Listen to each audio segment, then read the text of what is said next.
What's up, everybody? I'm back with another Love After Lockup review, and I didn't come in with a review last week, so I'm doing a review of episode 41 and episode 42. Episode 41 was called Manipulate the Manipulator, and I have a whole bunch of notes. Because I'm doing two episodes in one video. So I have a whole bunch of notes. Okay, so let's get right on into it, okay? Because I got so much to say. This is really like a therapy session. All right, so starting off with episode 41, Manipulate the Manipulator. Angela's sister comes by. Her name is Donna. If I'm not mistaken, it's Donna Faye. And she comes by. She looks to be Angela's little sister. She comes by and Angela's looking all sad and she's outside and all of Tony's shit is thrown all around the yard. And she's like, what's going on? What's going on? And she's like, Tony, I caught him cheating on me again. I went in his phone. I can't with him. And her sister, and I'm looking over to the side here because I'm looking at my notes. Her sister tells her, I warned you about Tony. I knew that he was up to no good, and I knew he was going to do you like this. So yeah, even though you're very educated, you're not very smart, her sister says. And that's the truth. That when it comes to love, that happens to a lot of people. It happens like that. She warned her. Tony, they were sitting there talking and she was like, Tony was paroled here, so it's going to be really hard. Of course, he's going to keep pushing to try to get back in my house. And I really just don't even know what to do. That's what she's telling her sister. And her sister's like, And then Angela goes, and there's something else. I didn't tell you this, but Tony proposed to me. And the sister is like, when? She says it just like that. Like, when? Like, I don't know. That whole part of the conversation, they were making it sound like that made a difference with something. Did that really make a difference? Anyway, I'm talking about the whole proposal. Did Tony's proposal to Angela make a difference? If I catch you cheating before you propose to me, does it mean I could just walk out of your life? But if you've already proposed to me, now I gotta sit here and think about some stuff? I don't know. I don't think so. Anyway, the sister says when, and she's like, oh, a couple weeks ago, he asked me to marry him. And the sister said, and did you accept? And Angela was like, I did. I said, you know what? And the sister is like, Like, Angela, you got yourself in a real pickle. But my whole thing, again, is, so what? So what he asked you to marry him? So what you accepted? Doesn't mean that you have to still marry him just because you're engaged. It doesn't mean that you can't put him out. I don't know. I don't know what state they're in. In whatever state she's in, maybe if somebody asks you to marry them, you accept, you have to marry them, or you cannot put them out your house. I'm gonna look it up. I'm gonna go ahead and look that up because it don't make no. They were talking like, now that means something, that she accepted his proposal.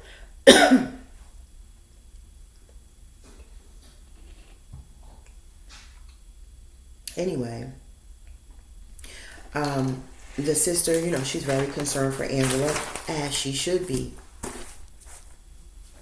Brittany and Marcelino. Brittany tells little Giovanni, go play with your sister so I can talk to your dad, Marcelino. She pulls Marcelino in the room and she's like, Marcelino, we need to talk. And he's like, about what? And she was like, you know what? Don't do that. I hate when you do that, acting like you haven't been here with all our stuff that we got going on. Like you don't know what's going on. You know full well what's going on. Now we got a new baby on the way. And having a new baby on the way means, instead of being a poker player, even though I know that that has held us up this far, you know what I'm saying? You being a poker player has, sustained us this long with everything that we've gone through. We have another baby, and what we need is a guaranteed paycheck up in here. So he's like, he says what I just said. I mean, my poker playing has held us up this far. And like I said in my last video, her life has come a long way ever since she got with Marcelino. I mean, she has really come up since she got with him. So she's like, you know what I mean? You know what I'm saying? You could have a bad month, whatever. And yeah, even though we've been living comfortable since you been taking care of us with your poker playing, it doesn't mean that it's always going to be that way. It's still a risk. It's still gambling. And we have a new baby coming. So I think you need to start making plans to find some stable employment. And he, I guess after a certain time, he agrees. She said they have $30K in attorney fees behind the bullshit that went on with him and Tito when they got into the fight and all that. Marcelino's like, if it ain't broke, don't fix it. But basically, Brittany is afraid. Like, listen, I don't want to ever be, asked out needing money. Our budget, it's going to be kind of shot with a new baby coming along. So she's talking to him about that, and rightfully so. I mean, I agree with her point. And then I can also see his point. You know what I mean? I've been taking care of us thus far. I don't need you to come to me and say, hey, even though you've been taking care of us thus far, I feel like you need to do more. Or you need to make sure whatever you are doing is like a guaranteed paycheck. I don't need you to do that, because when I see a need, I'm there to fulfill that need. Just like I fulfilled the need for you. I have your son that you brought here with you, and we're taking care of our new baby, Zoila. And I made sure everything was good, all along. But I feel her though, you know what I mean? She has every right to be afraid. But honestly, when you think about it, it's like, if you're a woman who's been being taken care of by a man fully, you don't work, okay? How can you question, his way of providing if he is and has always been providing? Even if you see an obstacle coming, or y'all see, it through y'all path, the fact that y'all have another baby, you see that you're going to have more expenses. And then because of all the stuff going on with her, you guys have all these expenses. I'm not going to say doesn't have a right to be afraid, but it's like, why are you afraid? He has always taken care of everything. That's where I'm at with it. You know what I mean? I know they ain't been together long, but he has always taken care of everything. And that's what he's going to continue to do. You should expect that in him, because that's what he's always done. From before you had Giovanni living with you, he is the one who said, we want to have Giovanni full time. He took the initiative and went to Giovanni's father and was like, yo, we're going to have him full time. You're not going to have no type of custody. To the point where they got into a fight and now y'all have $30K in attorney bills. So I just don't understand why she's questioning his ability to provide, whether she's afraid or not. It's like, let's see what's going to happen. And if something adverse happens after you have the baby, go out and get a job. That's where I'm at with it. But anyway, we'll get to them again later, because, there's a lot more going on with them, especially in the next episode. But to me, they just need to build up an emergency fund. Let Marcelino do whatever he needs to do when an emergency arises, which is Marcelino has a big loss or doesn't have any wins. You can go into the emergency fund, and while you're spending that emergency fund trying to take care of your family, both of y'all could be out there looking for a job. You know what I'm saying? I mean, when I could see if the bottom looked like it was about to start falling out with respect to their finances or whatever, and then you need to tell him, hey, Marcelino, go get a job because we ain't even been eating around here. You know what I'm saying? That's one thing. But the fact that he's been holding y'all up all this time with his poker winnings, why question how he is going to provide? Maybe when he sees, hey, this is not going to be enough, he'll say, you know what, I can't fuck with this poker right now. I gotta go and provide for my family, because he does seem to be a provider. I mean, Brittany, you're not working. You know what I'm saying? So yeah, that's what is going on with them. Okay, Shane and Lacey. Shane and Lacey are, in the truck. They move into the new house. They get to the new house. Lacey's like, I'm finally a homeowner. They in there. They looking all around. They're in the shower. He's like, yeah, we could be doing it like this and like that in the shower or whatever. Hey, normal, regular, everyday stuff, right? Then Lacey's like, oh, stop playing. My father about to bring the kids over. The way she said it was like her kids don't live with her. He's bringing the kids for a damn visit. He ain't bringing the kids, even though they may have a place to sleep there, he's not bringing the kids to come home. She said it like he's bringing the kids for a little visit. Okay. Anyway, the kids come in. They're like, mommy, whatever. They're, jumping all around. And Shane is like, come on, kids, let's go see the house. And, he daps it up with her father. And her father's like, what's up, or whatever. Respect. He takes the kids around looking at the house. Here goes y'all's room or whatever. And one of them, like her smaller son, is there crying. And I don't know why. Why is he crying? We don't know why. They haven't addressed it. But I thought that was kind of weird. Anyway, they seem to like Shane. Okay.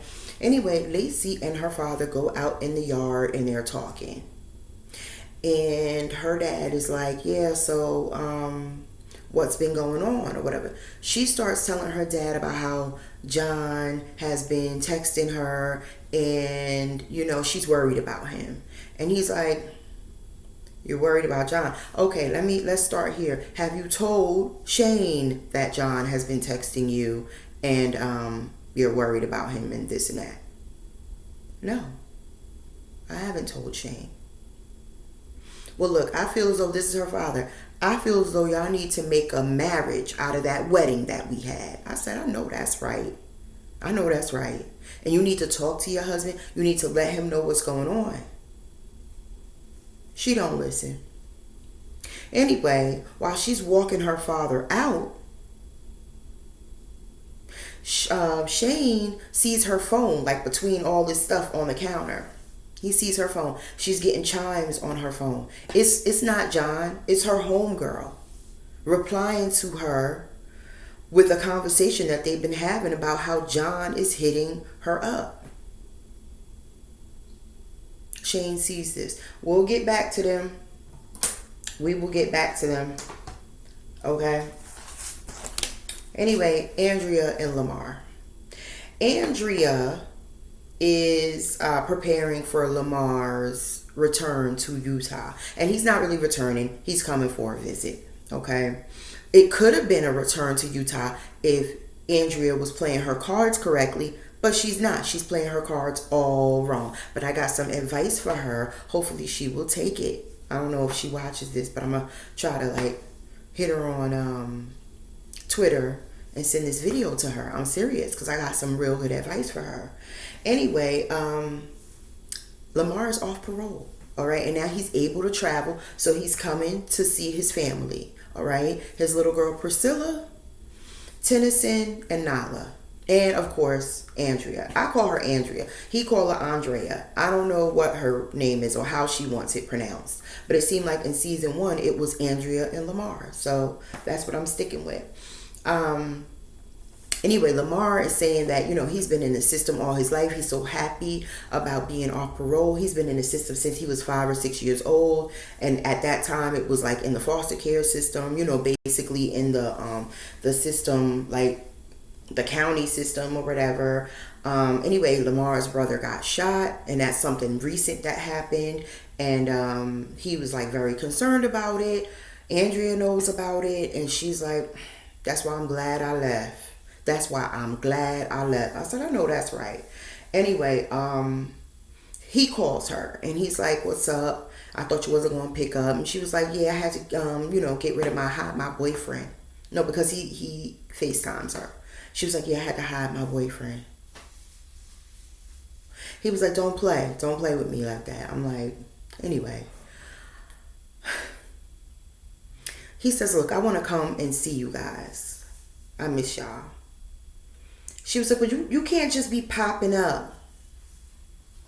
Now, I think everybody watching this episode knows what a pop-up is. A pop-up occurs when you don't get no call.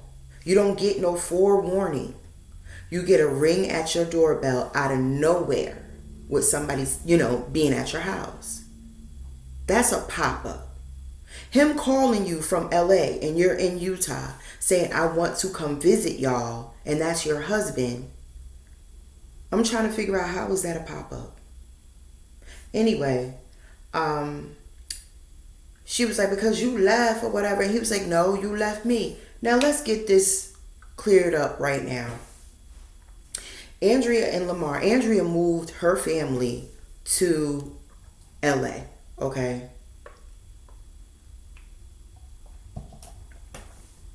She moved herself and her 3 children to LA right after Lamar got out of jail. They got married. She was living in LA. He got locked back up. Okay, this was right after season 1. She was miserable. She hated living there. He came home. She was still in LA. After he came home, she saw that what he wanted to do was be around his family, basically kicking it with the homies all the time, and just the whole atmosphere that of the people that he was hanging out with didn't sit well with her. And she was like, "Well, look, let's go back to Utah so you can see how it is there, and let's just visit Utah." He was like, "All right." He was down with it. I don't even know how they got there. Okay, did they fly? I don't remember. But they got into it after he was there, because she told him, "I'm not going back to LA. So we're going to stay here, all of us. That includes you." He was like, "Fuck what you heard. I'm not staying in no Utah." And he got in the car and drove off. Went back to LA. I don't know if he flew. I don't know if he drove all the way there.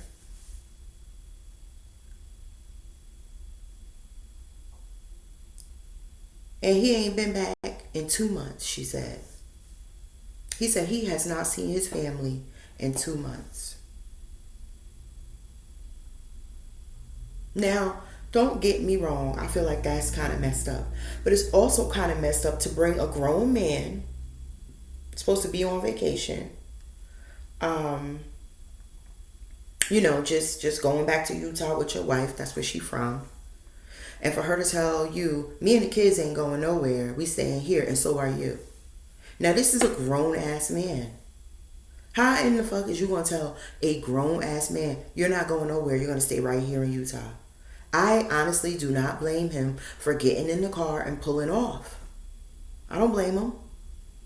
Okay, push that to the side. He's supposed to be coming back. Okay, she got the kids, all right, cleaning up the house, getting everything together. She want Tennyson and Nyla to be more excited and show more love to this man than she do. Because when he gets there, she acts like she got a fucking attitude.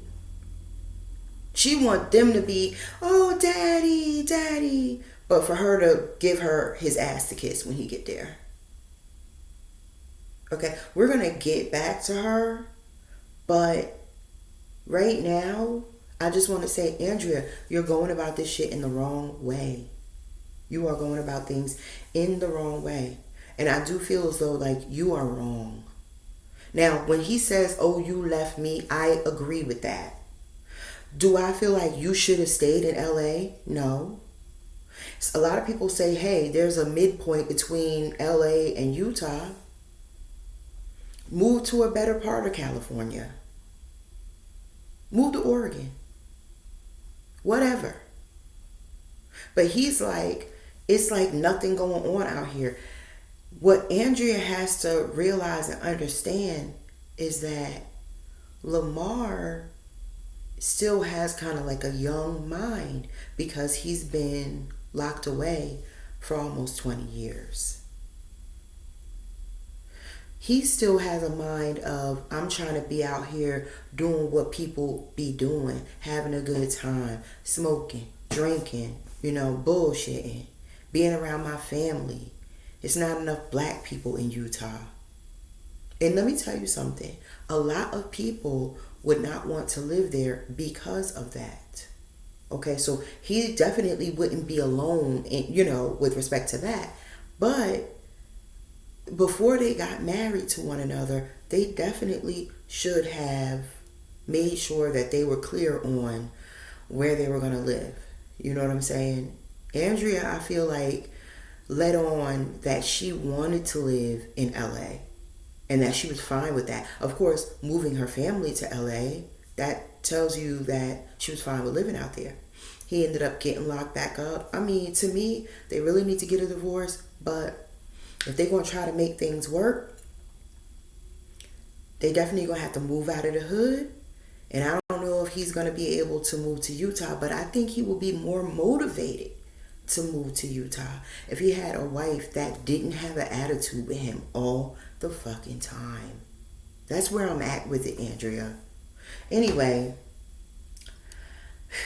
Michael and Megan. Michael shows up at Megan's house, okay? And he's there. She answers the door. He's there because her dad knows that he's in town, and her dad now wants to talk to him. Okay? Her dad is, acting like a civil person, and he's like, I want to talk to Michael. Bring him by. He comes by. The father says, come on in here, sits both of them down. They're like in the kitchen. He's talking to Michael. He's like, from what I know of you, you ain't shit. And I really don't want my daughter fucking with you. Are you still married or are you divorced? Michael says, I'm still married. I'm going through a divorce.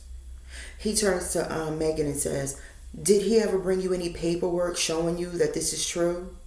And I just want to say something about the paperwork, because I heard somebody else's review and they were like, ain't nobody going to be walking with no paperwork. No, you should be walking with paperwork if you have lied to this woman and told her that, it was you and her, and she turned out to find out that you were married.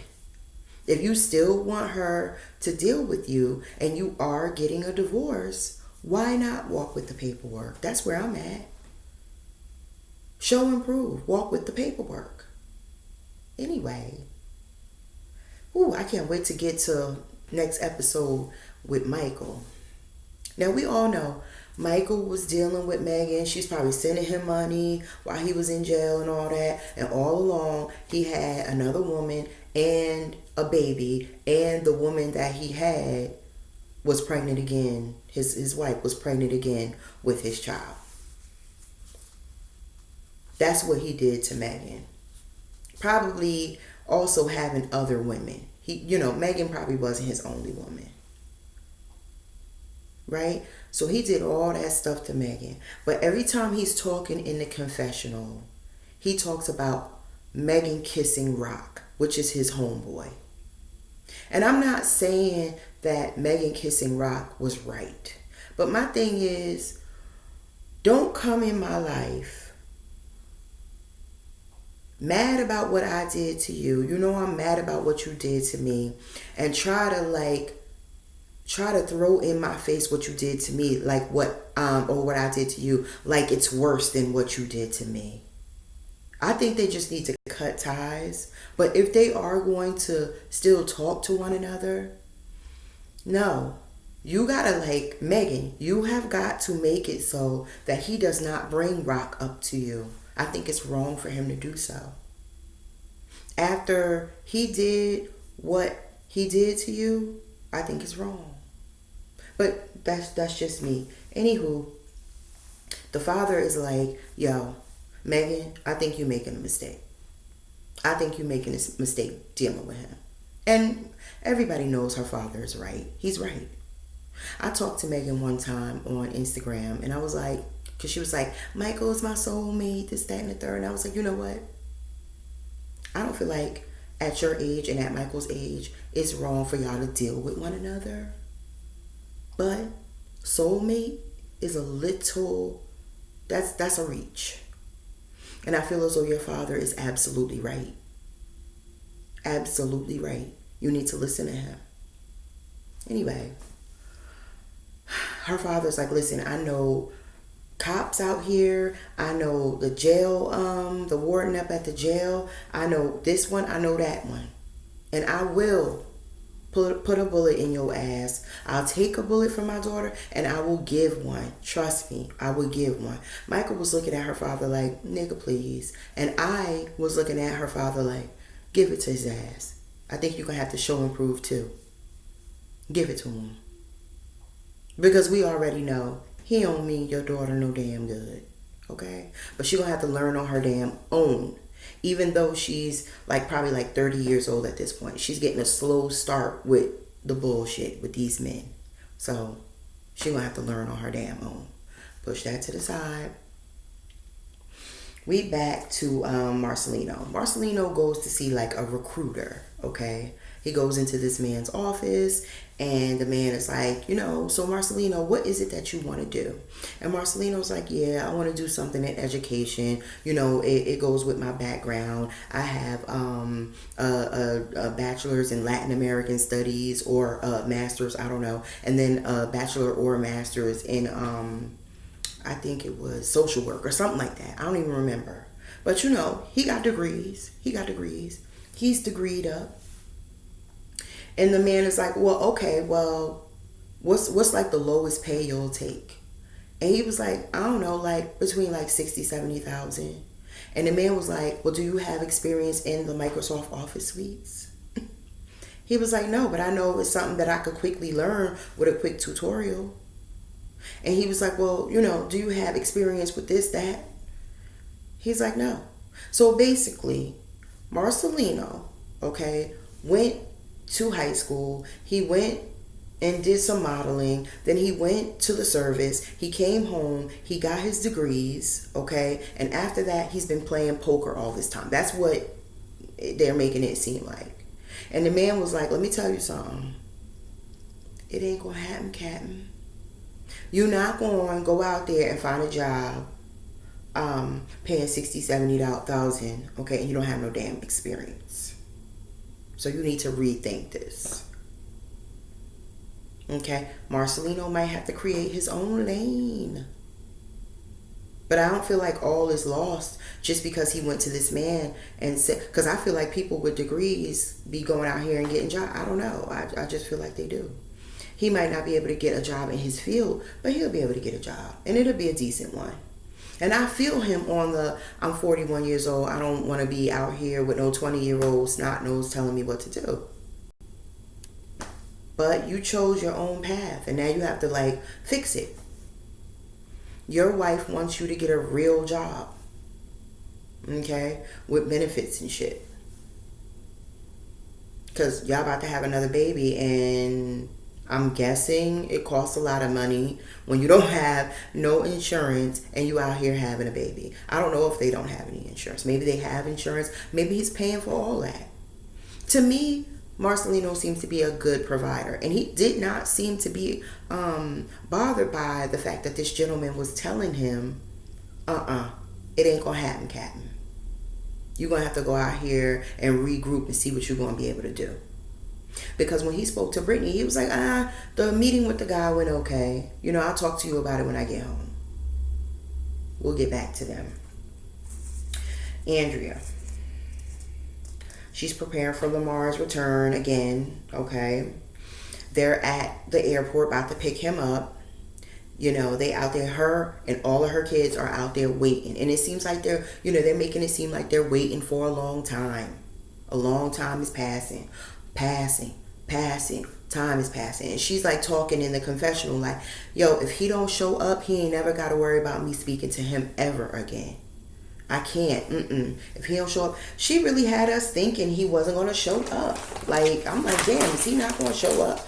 Did he tell her he was getting on the plane and didn't get on? But here he comes down the escalator, okay, and he hugs the kids. And when he goes to hug her, she's looking at him like, no, get the fuck off me. And I'm like, you drove all the way to the fucking airport. You expect these kids that's not his and Priscilla to be giving him hugs and loving all on him, but you want to give him the cold shoulder. Everything that y'all got going on, Andrea, is based on you and his relationship.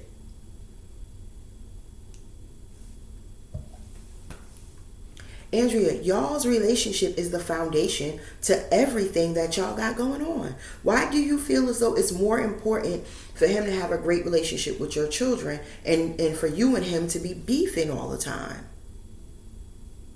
I just don't understand it. Anyway, while they were driving home in the car, he was like, what do you see out there? Like, to me, it looked lovely. She was like, I see the mountains.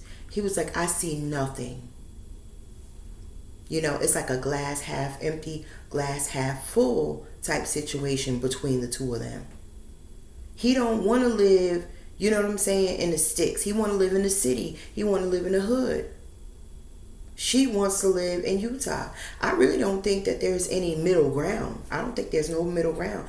The only thing that's going to be able to happen is Lamar is going to have to grow up a little bit and want to be away from all the stuff that's going on in the hood. But right now, he's just like that 22-year-old that got locked up 19 years ago.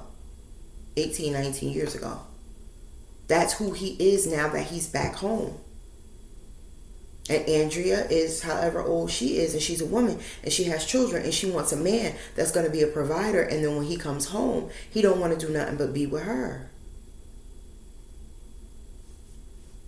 I don't know how they're going to make it. It doesn't seem like they're going to make it. Okay. So we back to Shane and Lacey. Shane, like I said, he looked in Lacey's phone. She outside walking her father out. Her father gets in the car and pulls off. They still at the new house. Okay. I'm thinking the father had the kids in the car because Shane and Lacey start arguing outside. Shane is like, yo, I went through your phone and you still talking to that nigga, John? You still talking to John? And she can't really get a word in. She's like, listen. He was like, yo, I'm telling you right now, that man is not going to be in our lives. He is not going to be in our lives. I'm the one who's your husband. I'm the one who married you. I love you, da, da, da. And she was like, oh, you're just jealous. I think she used the term jealous. He was like, no, I'm not jealous. Jealousy is when somebody don't have you and they want you. I have you. Me and you are married. I forgot the term he used that he said he was. And what he was saying made sense even though he was drunk, okay? No, he said he's territorial. Somebody that I was listening to was like, that's like the same thing. It really isn't. To me, it isn't. But he made a lot of sense. She made no sense. Okay. She was like, look, I don't like people telling me what to do. She was like, we're about to be over anyway. She says that to him while they're in a house arguing. She was like, we just moved here and neighbors is outside looking and stuff because you out here going off. Me and you about to be over anyway. That's what she told him. I said, so now you have the right to talk back to John because you've deemed you and him being about to be over anyway. I mean, I think that's dirty. I think that's really dirty, Lacey. Lacey, that's dirty. Anyway, she's like, I don't like being told what to do. I said, I'm right with you on that. Okay, I don't like being told what to do either. But I'm going to say this about this situation with Lacey. Lacey, you went out here and you married Shane before you really got to know him and before you got rid of the baggage that you had from John. You out here still worried about John. You out here wondering what he doing. He out here, you haven't even gotten John out of your system, even though he was locked up prior to you getting married. So he wasn't really like in your system really, but you were with him. You literally broke up with him 2-3 weeks before you got married. Lacey and Shane, this is both of y'all's faults. Both of y'all are to blame. But Lacey, how can you get mad at this man, okay, for getting mad at you for still talking to your ex? That don't make no damn sense, Lacey. Of course he gonna be upset. But the thing of it is Shane, you never let this lady get this man out of her system. What the fuck did you think was gonna happen? You thought she was just gonna make a clean break from him and it was just gonna be you and her and nobody else after that? Come on, it just don't make no damn sense. Both of y'all. But like Shane and Lacey is a fucking train wreck. Like, and I feel bad about the kids, but you know what? I'm glad that the father always be having the kids. I really, really am. Anyway, we go back to Angela and Tony. And Tony is in his confessional and he's like, she has to take me back. She has to take me back. He come rolling up and he was like, you know, please let me in the house. Angela, I'm sorry. I was thinking with my other head. And she was like, you sure were. You know, honestly, when people are in real relationships and they're really in love and their mate cheats on them. And the reason why I'm saying real relationships and they're really in love, because these people right here, although they might have had a relationship with these people for years while they were locked up, they really are new with knowing the person as a person who is at home, who's home from jail. Okay? Angela and Tony, they really needed to get to know one another. He shouldn't have been paroled to her house. If you cannot make sure that a person can stand on their own 2 feet and that they really want you and not the stability that you give them, you don't let them parole to your house. He's out there begging her, can he come in the house? And she's still telling him no. I will not be able to live with myself if I let you in my house. So no, I'm going in the house and you stay out here. He's like, Angela, please. He's begging her. She's like, no, and I'm about to go in the house. Goodbye. And she goes in. Like, that's the last thing that we see is her going in the house and him begging, can you just please let me in? Can we just talk about this in the house? I'm like, wow. You know, I know full well that she's going to eventually let him in. However, it's like, why are you going back and forth with this? Like, you had, because she was like, I mean, when she was talking to her sister earlier, she was like, I mean, he's going to be out there and no telling what is going to happen to him. Why are you worried about it? When he was over there sleeping with prostitutes, he wasn't worried about what was going to happen to you and how you was going to feel. I just, you know, I don't know. My heart, it's black. I don't have a regular heart. I have a black heart. And I don't have time for nobody's bullshit. Okay? So I can't deal with it. All right. So Sarah and her homegirl. I forgot what her homegirl's name is. I don't know how I forgot it, but I forgot. Anyway, her homegirl, her main bestie, the one who hates Michael, he comes over. And a lot of people, I've listened to reviews about this episode. A lot of people are like, oh, her homegirl want her. She want to be with her. I'm like, stop it. Anyway, I mean, you know, it could be true, but that's not something that I'm going to say. To me, she's concerned about her. She think her friend is stupid. But to me, she keeps letting her cry on her shoulders when she should be like, you know what? Call me when you get your shit together because I'm tired, okay? I'm tired of you crying on my shoulder. You know what I'm saying? Can I tell you about any of my problems? You got so many damn problems with Michael and he ain't shit. Anyway, she starts showing her homegirl all the bank statements of how Michael is receiving cash apps from all these women, all the like phone, like the phone bill, because the phone, she's paying for the phone. He has a bank account that she can get bank statements from. She's paying for his auto insurance and she's paying for his health insurance. Now they are married, okay? So the whole auto insurance, if he has a car, and she has a car, you know, whatever, and she's married, I guess she's expected to put her husband on her auto insurance. Same thing with health insurance. But why are you paying for a phone? If he can't make his own efforts in life to speak to his children, how the fuck does that have anything to do with you? I would not be paying for his damn phone. No, I'm not paying for your phone. Okay, and then the whole bank account thing, what you need to do is go down to the bank, make sure you have a debit card for that same account, okay, since you got the statements, okay, and when he get a cash app, all right, sit there and transfer the money to your Google Pay or whatever. We'll see how many cash apps he gonna be getting to that account. I bet you he'll go out and get his own damn account after that, just like the phone. Turn it off. We'll see if he go out and get his own damn phone then. You got a man, I don't care who it is. Like, seriously, it just don't matter. Married, single, whatever.